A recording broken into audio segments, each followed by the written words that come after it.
What a time it is to be a University of Houston basketball fan. The UH Cougars are headed to their 5th straight Sweet 16, and they're going to be playing the Duke Blue Devils, the number 4 seed, on Friday in the round of 16 in Dallas.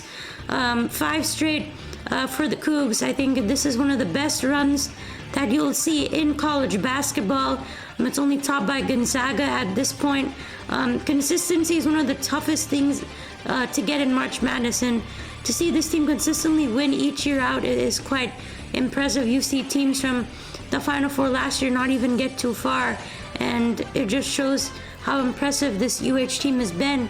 And credit goes to Coach Sampson for winning that game against Texas A&M. What a crazy game versus the Aggies on Sunday night in the round of 32. In the second round, it looked like Houston was going to get that win easily, and then Texas A&M just battled back. They were down 12 points with a minute and a half to go, and somehow, some way, they found a way to tie it up. A couple of silly mistakes by Houston, and they got off the game-winning shot. The refs obviously were not on Houston's side. There were a lot of questionable calls that went against the Houston Cougars, but ultimately in overtime, it was Houston all the way. And even though they had 4 starters out with fouls, including 4 best players, Jamal Shead, J1 Roberts, Xavier Francis, Emmanuel Sharp, LJ Cryer, you had all those guys out, and they were able to find a way to close it. And that shows you the toughness that Kelvin Sampson has, in the belief and just the way he coaches this team. For them to be able to hold them off that way, truly tremendous. A&M was just going to be a very tough matchup. We saw that earlier in December. I covered that game. You can check out my video on that when we played them in December. They're a very physical team. Buzz Williams, I think, does a great job as their head coach. Wade Taylor, at some point he was going to get hot for the Aggies, and he did in the second half. And they were able to balance it with LJ Cryer starting to shoot well. And it was one of the best wins, one of the best culture wins that you'll see from Houston, to be able to pull it out after all that adversity. And Jim Nantz was there, of course, and very happy that he got to see that win. And he was nervous. I mean, that was crazy. And he obviously was giving a lot of praise after the game. And the referees were not the same in terms of their officiating, according to Coach Sampson on Zoom. He talked about that this week, and that halftime speech is one of the major stories as well this week for doing it for Reggie Chaney. And he brought up Reggie Chaney in the halftime, Coach Sampson, and what would Reggie do? And they were able to fight back like Reggie would. And Manuel Sharp, of course, is great. Career high 30 points, 7 threes, and he had 27 points against A&M earlier this year. He loves playing the Aggies. Jamal Shead, 21 points, 10 assists, another double-double, so clutch. And you saw Ryan Elvin make that clutch free throw. Who would have thought your walk-on would have to do that? And he did. Then Ramon Walker, some great rebounds.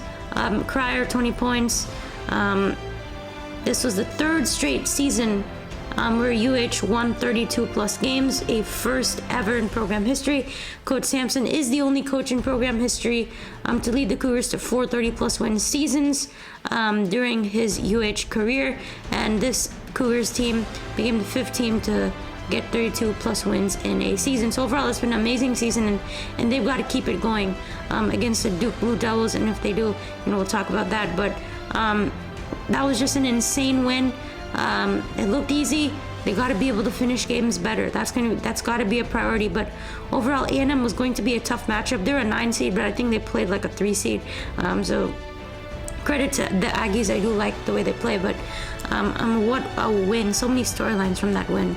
And then you talk about Jamal Shead, who has been making headlines all over the news in sports media this week with Big 12 Player of the Year, Big 12 Defensive Player of the Year, the first player in Commons history to do that. He had a crazy putback dunk versus the Aggies. I didn't even know he had that in him, but he did. First team All-American, of course. Finalist for the Naismith Player of the Year and Defensive Player of the Year. Finalist for the Bob Cousy Player of the Year. We saw the clutch buckets. He's been racking up steals, assists, and assist-to-turnover ratio this year.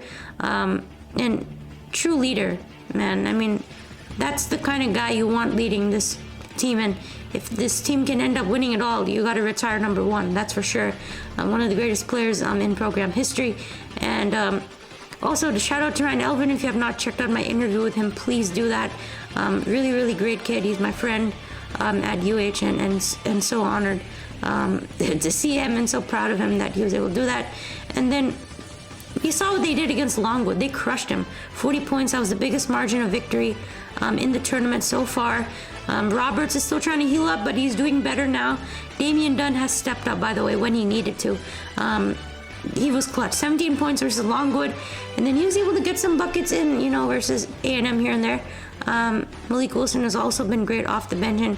And Damian Dunn had a great story. Came to Houston so he can get to the NCAA tournament. And here he is. He's getting it done. And like I said, Duke, I think they can do it. This is their first time they're ever playing Duke in Sweet 16 American Airlines Center in Dallas. I think they can do it. A&M was just a really tough matchup. I think Coach Sampson talked about it in the Zoom this week that he expects to see a sea of Cougar Red, and that he expects it to be lit. So hopefully all the UH fans will be in attendance there, and if UH is able to head to the Elite Eight for the first time since 2022, they would play NC State or Marquette. I think more than likely they're going to play NC State. That has been going on a great run, which would be a rematch of the 1983 National Championship. Of course, we know that as Houston fans, and then we know who they might face in the Final Four, either Purdue, Gonzaga, or Tennessee, and then National Championship would be probably UConn at this point, Iowa State, whatever. It's going to be a good run, but they got 2 great wins. 5 straight Sweet 16. We've seen how great this program is. Let's see if they can get 4 more big wins and get this program a national championship. It's about time. So, thank you guys for watching. Be sure to hit the like, subscribe to my channel for all your latest Houston content. Not just UH, but Astros, Rockets, Texans, whatever. And comment in the comment section what you think of UH men's basketball in the tournament so far. And as always, go Cougs.